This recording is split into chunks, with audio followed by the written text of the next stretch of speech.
Testing, 1, 2, testing. This is Mr. Nobody. Podcast number 10.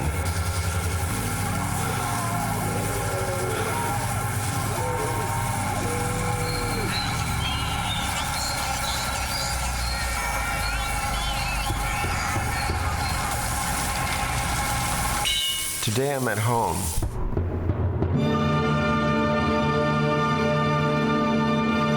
In my apartment, which is nice and quiet.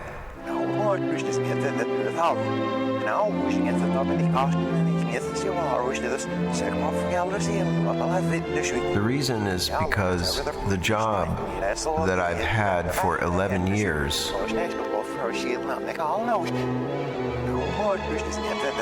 eliminated my position.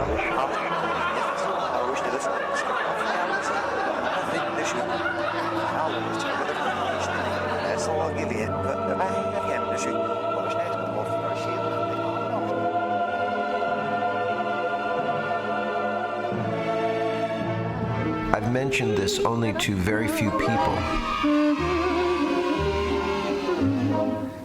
The sentence seems to elicit a very strong response, as if somehow we know, as animals, give it to me. in our bones, Get up. that resources, stability, predictability are very important to our survival, and that they are also very elusive.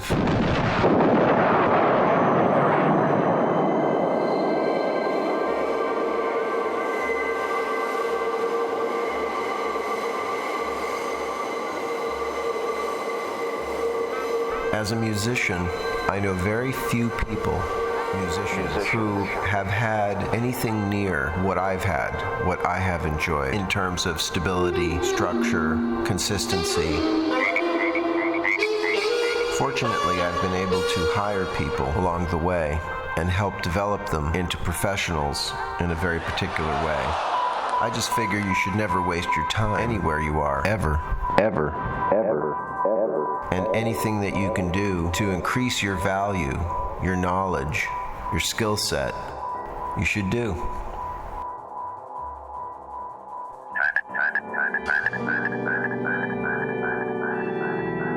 I heard a statement that said, when somebody works at a job for 10 years, it's not like they are relearning that job every year, but they're repeating the first year for 10 times. In my working experience, I've seen a lot of people just act out their jobs, go through the motions of being useful. And then there's always just a few key people that really keep the whole thing going. And those percentages are pretty small. He was a good boy and he worked hard and he didn't fool around with those flippity-gibbet girls in the village.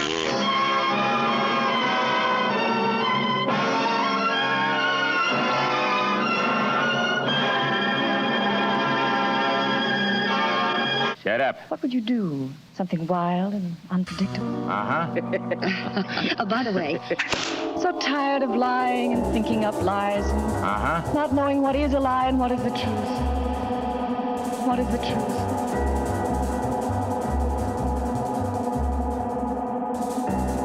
What is the truth? What is the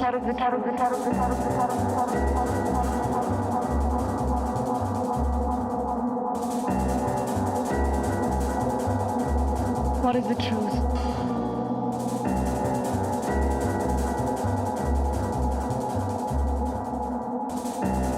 What is the truth?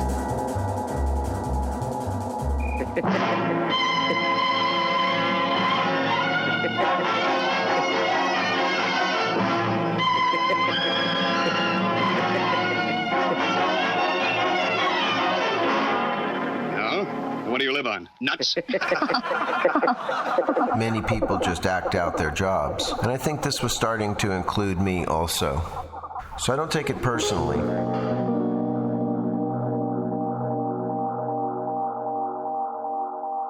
But it's still an intense, I want to say shock to my system, but it's more like a soft thud.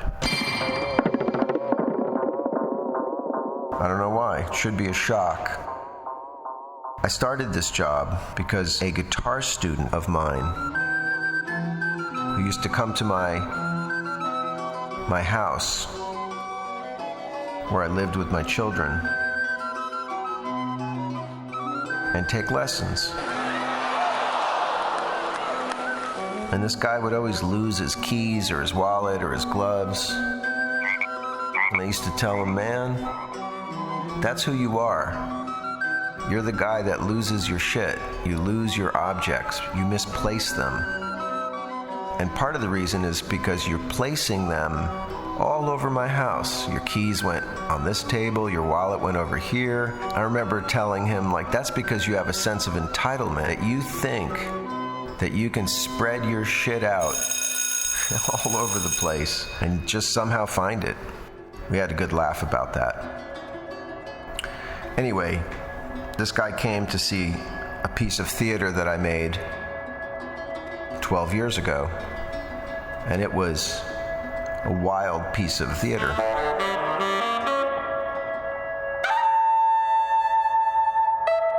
We did ridiculous things.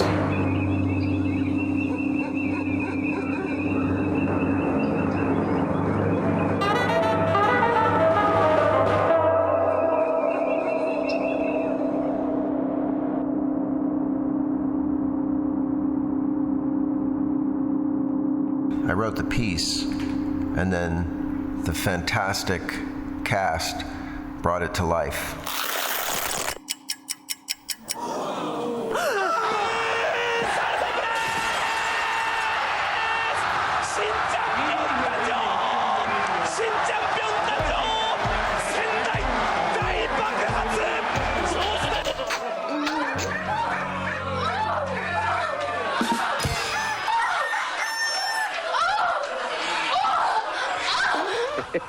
Shut up.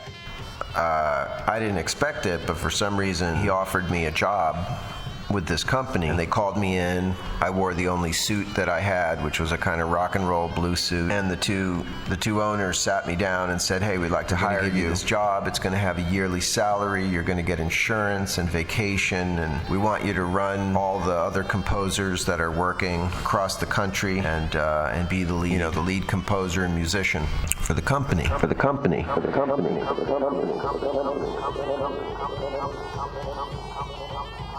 I looked at them and without too much hesitation said, guys, I really appreciate it, but there's no fucking way. There's just no way. I'm gonna come in here at 9 in the morning and put on headphones and make music for this shit. I gotta be crazy.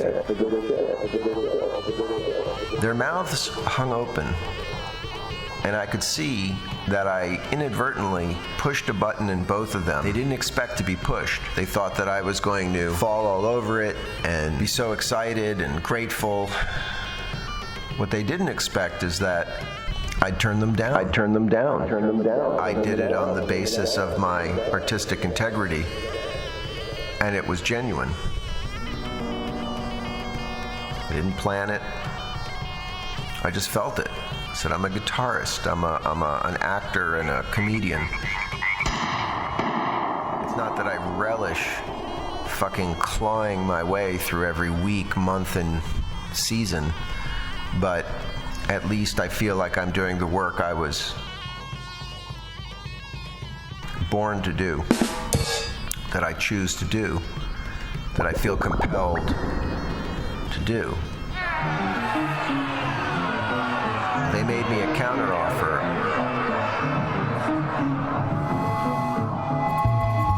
I smelled the best noses of my demographic laid asunder by clarity, clawing through the lonely yards of marginalized homeowners. At noon, looking for a happy bag of weed. God-penist pranksters, awash with modern hell-like disconnection to the darkness in the natural hue of daytime.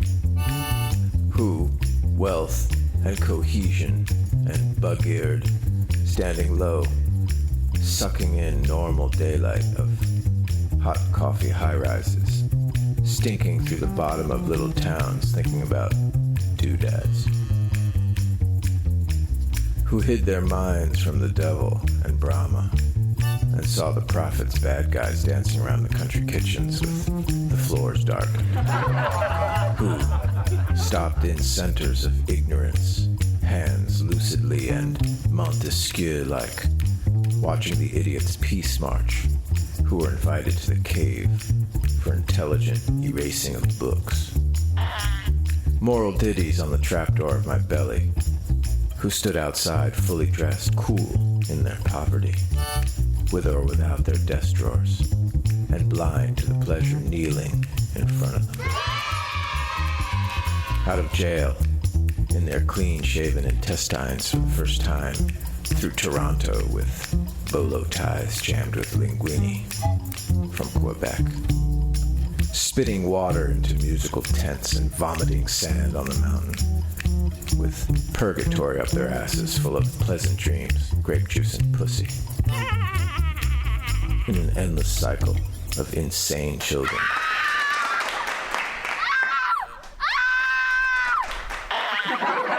So they made me a counteroffer of like, how about you think about it and you do it your way. We're flexible if you want to work a few days at home, and we just need to know that you're on board and that you can really lead this thing. So that was a big counteroffer.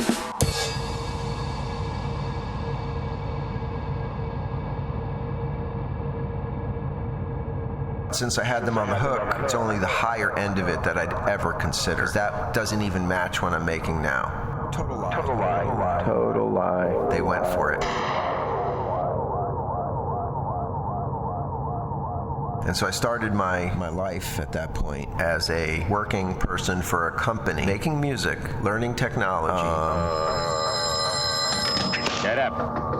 Who's that? I have no idea. The main thing that my mind was blown about was that anybody would want somebody like me because I was unstable.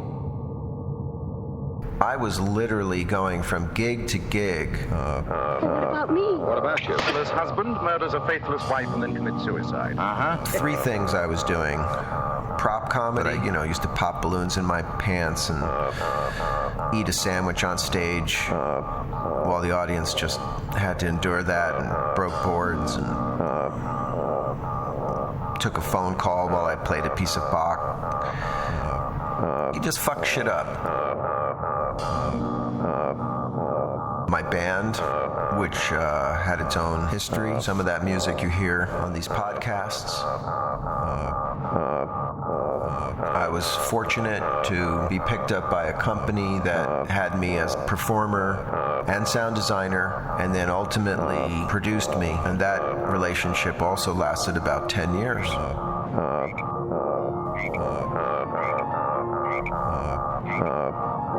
I really wasn't making enough money. So I also painted houses and apartments, and I'm sure I did a few other things. And I was in volatile relationships.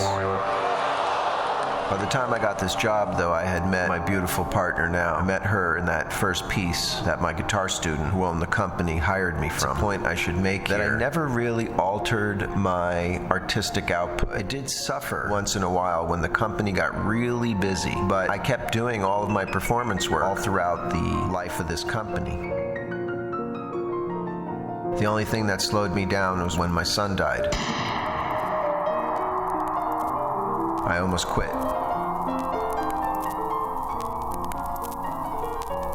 Making music. I almost quit.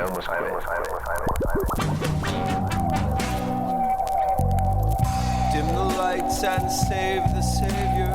You crashed in the mountains by balloon. Pray and pray that you are lost in the light of yet another blue moon. Fall inside. Pressure fades, beauty hides. When you crest again, you get your masquerade. It's ready-made as you roar from your lowest chamber that you're being drowned. Come to my carnival. I am your cloud. I almost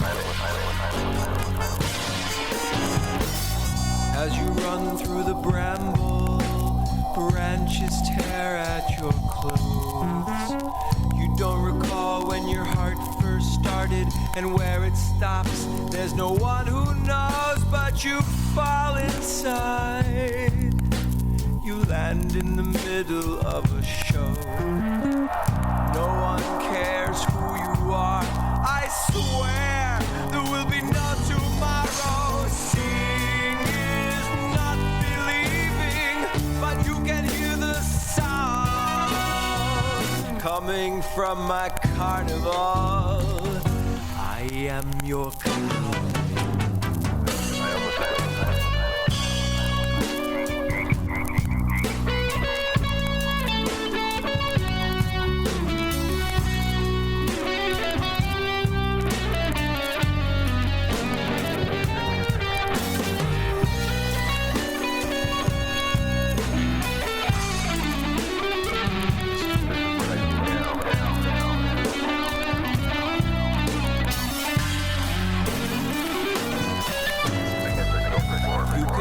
But you can't escape. If you hide, it follows you inside.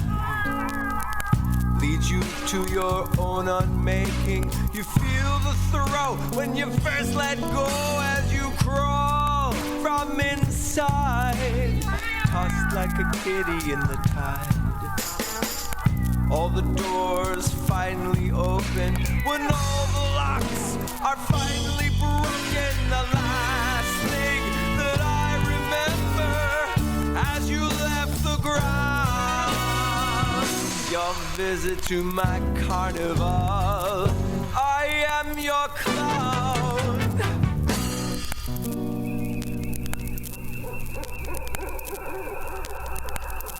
These podcasts represent my most internal artistic output.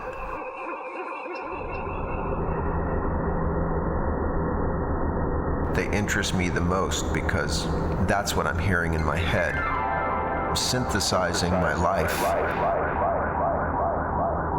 My kids were also very relieved that I somehow got a job. Because when kids are small, they don't need to hear, your parents' songs, see them doing weird shit on stage or laughing to their jokes. Kids don't care about that shit. They care about ice cream and pizza and wrestling, animals and learning about stuff and driving in the car somewhere fun, watching a movie together, popcorn, good food, reading books to them, being quiet. That's what kids care about. That their rooms are clean, that your room is clean, that the lights are on, that their parents aren't fucked up, that nobody's in danger or shouting.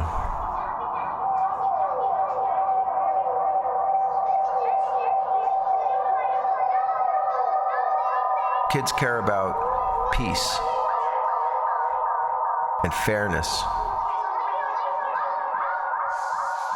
Problems seem to emerge in our adolescence, and then they're with us for the rest of our life, unless we get to know ourselves, truly confront, encounter, process, deal, alter for the right reasons, or should I say, with the right reasoning.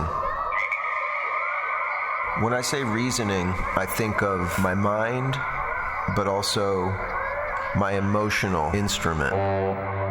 Like what you know feels right. Like sometimes you can rationalize something by the numbers or by the lists, but you know it doesn't feel right, or at least we hope that we would know when something is wrong to avoid it. Unfortunately, that's not the case all too often. All too often, we do not know how to delay our gratification, or what we think is going to gratify us. We just want it now, and we think we deserve it, and we know we don't. I think that's what makes a lot of people violent and fucked up, is that they say to themselves that they think that they should deserve it, but that they know they don't. They know that they don't. Because they haven't worked for it, they haven't earned it. Like you could steal a guitar, could steal the most expensive guitar in the world, and if you don't know how to play that thing beautifully, then what good is it? You sell it to somebody, if you're lucky. But thieves are fucked up. They're never lucky. I don't want to veer off too far, but I would like to say that it seems like nobody who goes after fast, easy money ever gets it for too long. And they never enjoy it, really, because they know they don't deserve it. I saw a drug dealer with thousands of dollars in his pocket. He pulled it out at the little bodega down the street. I had my scooter fairly large and heavy, and I wanted to hit him across the fucking back with it and take his money. Piece of shit. A piece of human shit.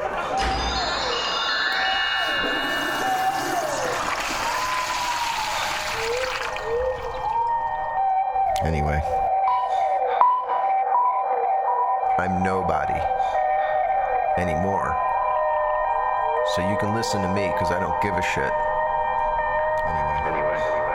I'm nobody.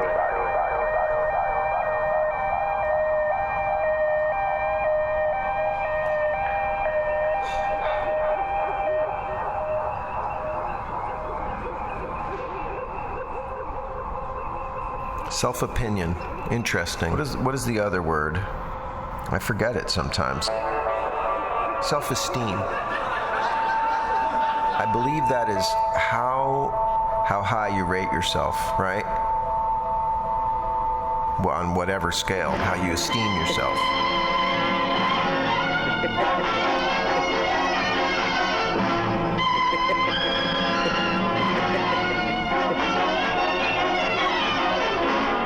I don't feel like going out and drinking and staying up all night again tonight. I do. Well, it's a weird word because it's not really up to you. Your self-respect is up to you. But the world will esteem you all for nothing. You could let them do it. If you're full of shit, the world will tell you. You might get over on some people and into some situations that people can't get out of. But it won't last. And you'll fuck it up. Because it's just based on talk. And underneath it, insecurity, fear, an overestimated sense of self-worth. Not a deficiency, but a surplus. That's a big problem. A lot of the criminals and sociopaths that I've met in my life were not people that had low self-esteem. They had way too much. But they had no self-respect because they were full of shit. They didn't really do anything of value. They did not respect their lives, the time here, the possibility of the great things they could do. I was once on this mountain, and it was almost sunset, and I had dragged my guitar up on this mountain because I was hanging out with this really hot girl, and she liked the guitar. I was a teenager, and the sun was coming down, and no one had ever really paid me any mind. And here was this really beautiful girl who was a year older than me, and we were just having the most incredible day. And there was a man up there, a guy. When you're 17, or you don't know how old somebody is. Everybody's old. He's probably in his 20s or 30s. But he said, "Would it be okay if I played a song on your guitar?" And I said, "Of course." And the sun was going down. Right at that moment, we're on the top of a mountain, so we were going to have a hard time getting off. But he took my guitar, and without even, changing his composure, without even pretending to be someone other than who he was, it wasn't even in the air. It's just that he took the guitar and he set it on his lap, and he started a song that is still in my ears. It was one of the most beautiful things I have ever heard. And his voice was braying like a mule. It had emotion that was so deep and perfect. He changed my life in those 3 minutes. As I watched him and heard him transcend the moment, transcend the instrument, transcend all my thoughts and biases, and revealed to me the beauty and power that one moment could contain, because he took the time out of his life to be able to learn that song. He wasn't showing off, and after he was done, he handed it back, said, "Yeah, man, nice guitar."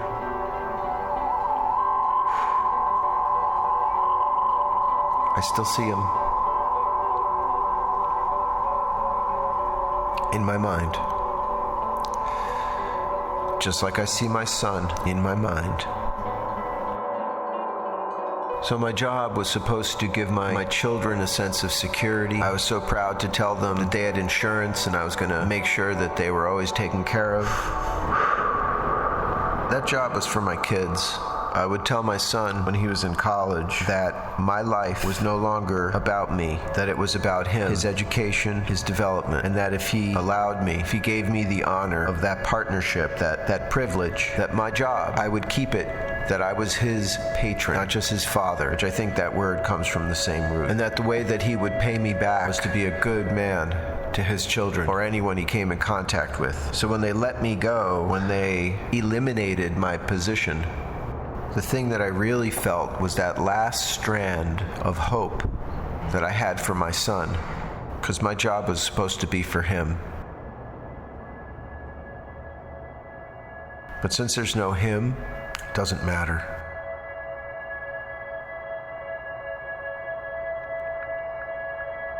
That's my story. Now my life really begins as Mr. Nobody. I was shaking off the signs. There was a pressure ever mounting.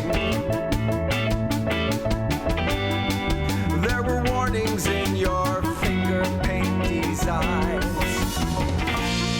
but too soft for me to hear that they started counting as I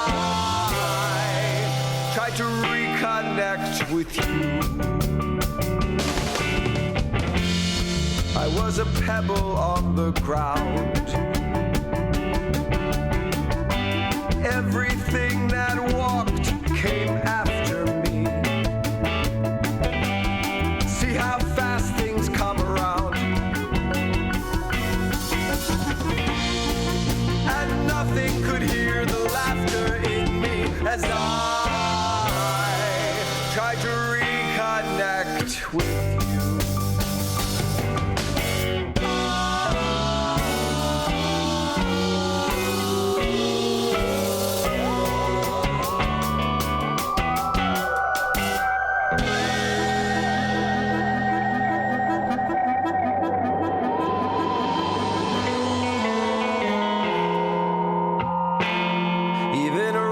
Can catch you now.